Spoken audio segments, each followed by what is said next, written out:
which has led to this pending bill, because we may be getting into something which would be an illegality. So, Chair, I want that one to be taken, and we'll take it. That is a matter which can end up in court. Chair, on the other bit, the other issue which has attracted my attention, I came to the tail end of it because I'm concerned about finer bits, was the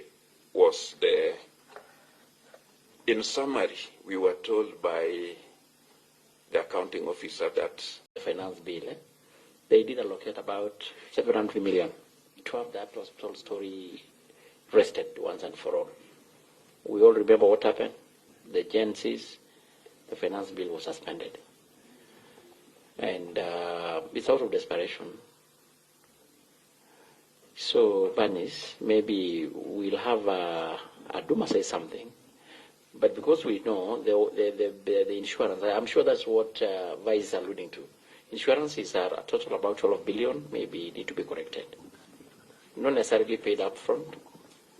What would be the problem in getting the 800, clear this one, then we keep lobbying and pushing the National Treasury and all of us for the other remaining balance of the insurance, but we have sorted the hospital.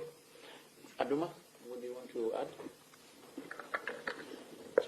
Chair, my concern, let me say this standing, because one, I want to give the IG and the DCI a standing ovation because of the very fast, and commend them with the very quick action they made when we lost our friend, who was our great friend.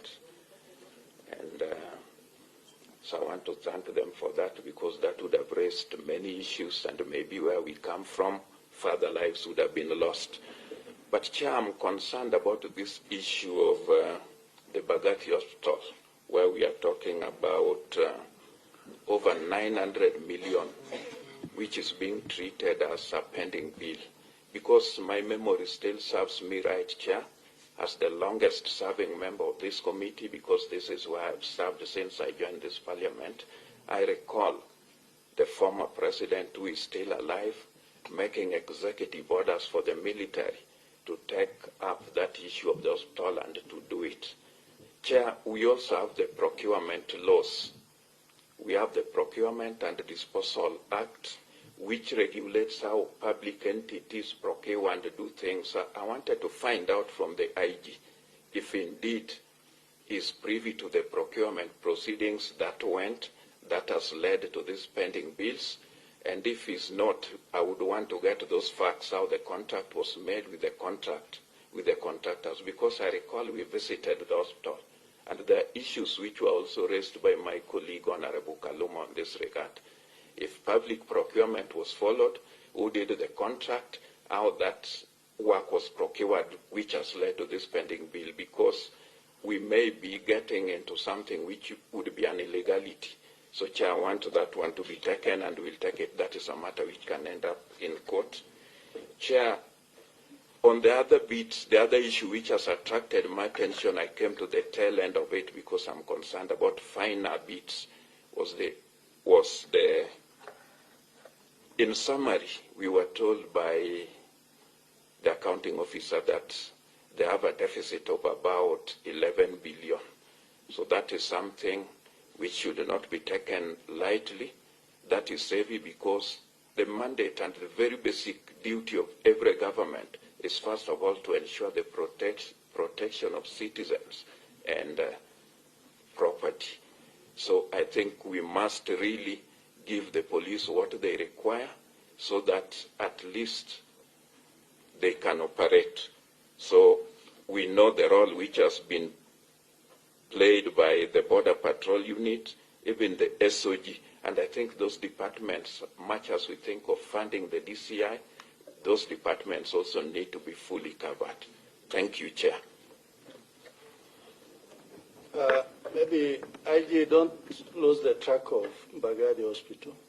That is where we are. First, this hospital is level 4.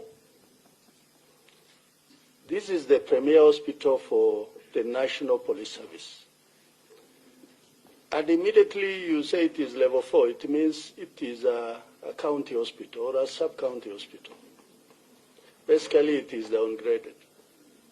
So for us, where we sit as a committee, this hospital must be a level 6 hospital, and it must be a top referral hospital for the National Police Service. The second issue, PAS must not, going forward, paying workers in that hospital when it doesn't exist. Actually, the Auditor General should pick up that point. And that is why, to be on the safe side, I think we are not in the BPS, we are in the budget. We must begin to look for money to open the hospital.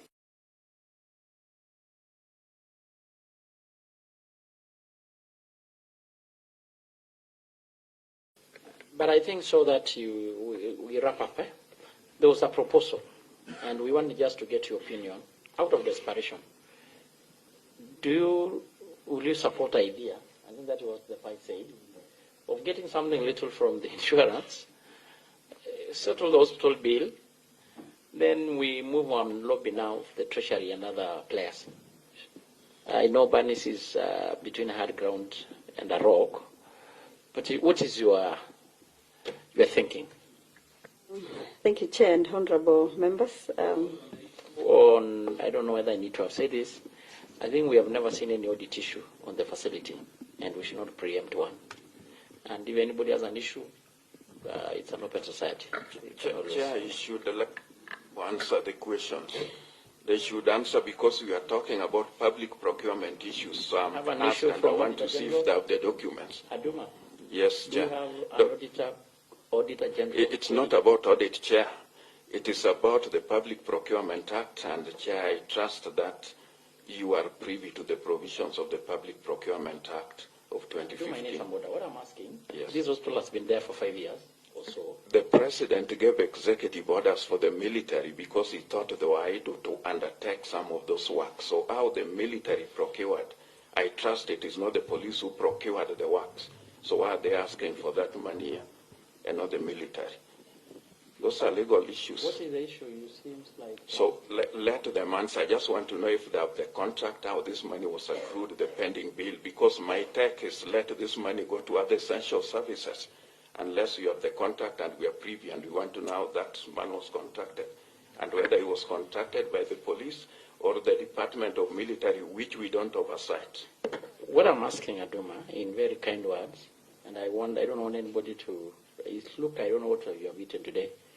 What I'm asking, do we have any auditor's query issue on the facility? It's an answer is simple yes or no. I'm sure I'm not aware of any. So why do we have to preempt what is not there?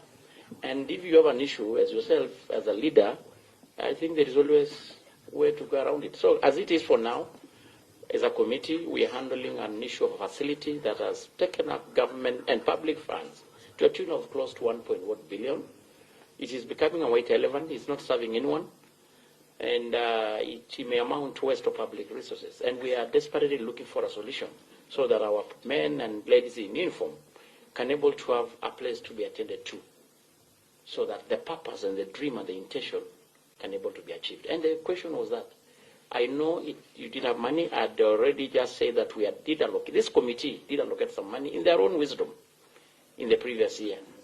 But we all know what happened. So the question here is, do you support an idea, a proposal, to cut something from insurance, settle this one, then we keep lobbying, so that you respond to the rest of the question? Please, and our time is really running. Chair, can I just have a short intervention?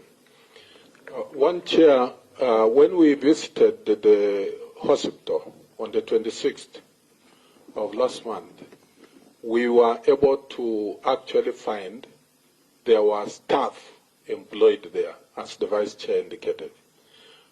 In fact, the Vice Chair addressed those staff, and they are being paid. I think we have no option but to operationalize. And the Chair supported the point that we remove 1 billion out of 5 billion for the insurance. We remove 1 billion, clear the debt, operationalize the hospital. And secondly, Chair, the issue Honorable Duma is raising is also key for us as a committee to be clear.